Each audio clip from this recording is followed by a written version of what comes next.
What's up guys, Crone here, bringing you another 5.2 patch notes video. This one is an update for warriors.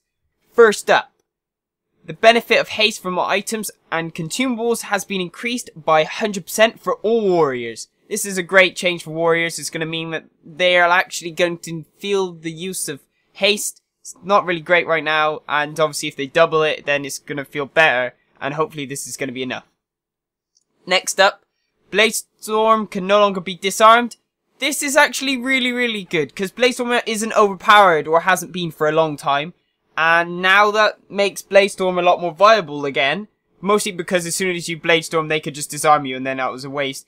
Hopefully this will mean that people will consider taking it over the other options, which I believe has shockwave in, and people just love shockwave right now, so we'll have to wait and see.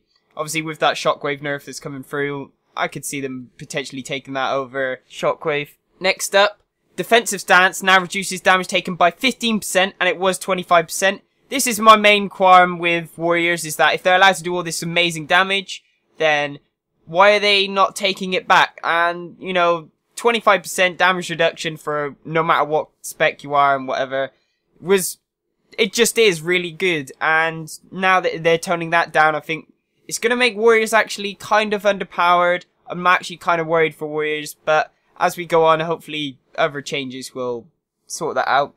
Unwavering Sentinel now improves the damage reduction of defensive stance by 10% for protection warriors. Obviously this is to offset the nerf to defensive stance that I just read out for prot warriors, so they're not nerfed in PvE, so and R-rated battlegrounds, so. Next up, Second Wind will no longer regenerate health while the warrior is stunned. So it still does its current effects, which I think is the way they should have gone, and I feel like this is going to mean warriors can get focused down, because you're not getting that hot on you for a stupid amount of damage, even though you're stunned, and I think this is going to move them into the right place. I think this is actually a good buff to them not, you know, I'd rather them have this, where, you know, Second Wind still regenerates 3% of their health per second, rather than them dying really fast. I think this is going to balance offset. Obviously, they've just got the nerf to defensive stance, but Second Wind kicking in, only when you're not stunned, so you have to trinket a stun if you're low kind of thing to give yourself that heal, and then be able to run away, will set you back in the right place. Also, you still get the 15 rage over 10 seconds when you're stunned or immobilized, so you get a load of rage when you come out of the stun still, so I feel like that's fair. Next up, Warbringer now reduces the target's movement speed by 50% for 15 seconds, 8 seconds in PvP, in addition to its other effects. The 3-second stun knockdown is now in the diminishing returns category for stuns, the same as Shockwave and Stormbolt, and not the proc stun diminishing returns category. This is unfair, I think. Warriors haven't got a lot of CC, and this is real big nerf. I don't know. Like, obviously in the first patch notes video, I was like, yeah, these are actually great changes. Warriors are overpowered right now. And then I'm reading, like, Warbringer, right, so that's a 3-second stun, no longer is, like, sharing the same DR as every other stun. Oh, I don't know. This is not fair. This is going to mean, like, so it's going to be Shockwave and Stormbolt is going to DR with it. So you can't go 3-second stun of Warbringer into a Shockwave. And then, so, when you want to you Shockwave, right, let's say you've just Shockwaved after, or whatever, it's going to be, instead of your 4 seconds, I think it is, or is it 5, I don't know. So your 4-second stun from Shockwave isn't actually going to be affected by it. So you're going to go 3 into 2, so it's going to be 5, and then you could Stormbolt on the end for 1? No, it's going to be less than that. It's going to be like 0.75 or something stupid. I don't know, so that spec's ruined, I guess, where you take a lot of stuns and rackle them up. I don't know, this is unfair. Like, I don't really know, this is silly. Like, warriors will still be kind of ish viable, but Jesus Christ, oh, it's just gonna stop you stun stacking on one target, which is gonna stop people just sitting on the one guy and smashing them down. But they need to be buffed somewhere else, like, buff their fear now. Like, seriously, like, for them to make warriors good, buff their fear, make it a 30-second cooldown, and it can stay as it is now, roughly, maybe 45 seconds, but that needs to be changed, or they need to get the silence back, or this is going to be screwed. Next up, Impending Victory will now heal the warrior for 15% of their maximum health when they have not slain an enemy, and it was 10%. This is in competition with Second Wind and Enraged Regeneration. Enraged Regeneration doesn't feel great. I've said my qualms about that in the last video. So, I don't know. Enraged Regeneration instantly heals you for 10% of your total health and an additional 10% over 5 seconds. It can be cast while stunned. So, like, this is going to counter as Second Wind. Because, like, people aren't taking it because you don't die in a stun. And because of you have that hot thing. Now, if you can die in the stun because of Second Wind, it doesn't work in the stun. Then this is going to be like, okay, so 10% of your health. And, that's going to top you up big time. Impending Victory is actually sort of going to do some damage. And it's going to give you a bunch of your health, and it's on a 30-second cooldown. So I can see people actually, I don't know, maybe people will start taking Impending Victory, where it's like they buff the healer. I think people will take, maybe they will. We'll have to wait and see. I think that's actually a good balancing change. I think they've set out level 30 talents now, so it's more of a choice rather than you have to take Second Wind.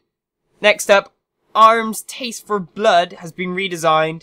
I said about this actually, which is kind of annoying. I'm annoyed that they put this back in even though I've already spoken about it. But it now causes the warrior to gain 2 stacks of overpower, maximum 5. Gain 2 stacks of overpower, maximum of 5 stacks when Mortal Strike deals damage. 1 stack when the target dodges and no longer interacts with Heroic Strike. It now requires level 20 and it was level 50. Overpower now costs 10 rage. So what this is going to do is every time you get a Taste for Blood, you get 2. So you're going to be able to rack them up way, way faster. I actually think I like that. I think it was 1 stack the last time I read it. Overpower used to cost 0 rage, so I guess that's going to mean that you can't overpower anymore. I think it will change your PvE rotation really, really heavy, but I don't see it being a big deal. I don't actually know though. This might mean, and this might be crazy, but I think if you don't get a lot from your Taste for Blood, you're going to need to go into your other stance to get more damage out. And that will mean that you can't just sit in defensive stance all game. And I think that's fair.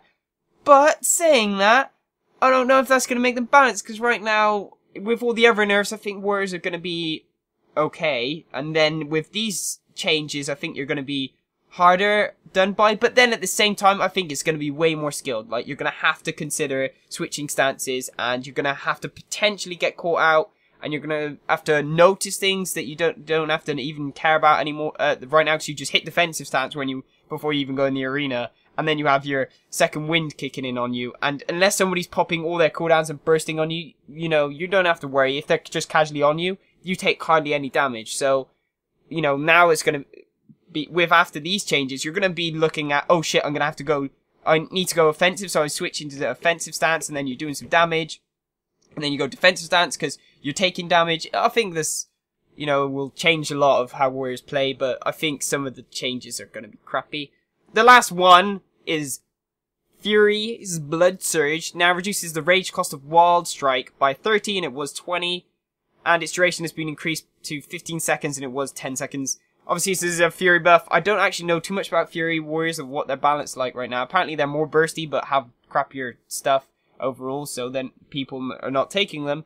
I feel like that's, okay, I guess. I think Fury, it's a buff to Fury. Maybe we'll see some more Fury warriors because of this. I don't actually know. A lot of the other stuff was changes to talents, and maybe Fury will become more viable. Who knows? Okay, that's the end of this video. Hope you liked the video. I'm sorry if you're a warrior and you now feel like you're getting really done over. If you don't, I will be really worried, because to begin with, I could have been like, in the first video, I've defended like mad my point that warriors have been crazy overpowered since MOP come out, and anyone that's moaning about them getting nerfed like this much are really just trying to hold on to the pain train that is warriors. Now with these changes, I'm worried for warriors, and I can understand their qualms, which wasn't in the first place, but some of these are buffs, and some of it is to try and make stuff more viable, and I feel like it might move them into a better place overall because of the way they're aiming. And obviously this is just still the beginning of the patch notes, so maybe the next one, they'll be like, right, we're going to change the duration of this CC and nerf some of this damage, or keep the damage like it is right now, which is still pretty good, because they haven't done much to damage, if you've noticed. It's mostly utility stuff, and how well they play defensive. So if they keep it like that, You still have that great burst that warriors are known for, but you won't be able to do it all in a stun. And that will be the downfall. Maybe they should still, like, I still feel like if you're gonna not do that, then they need to buff something else. I think the fear would be a good thing, but I don't know. We'll have to wait and see. So that's it from me, guys, and I'll see you again soon. Goodbye!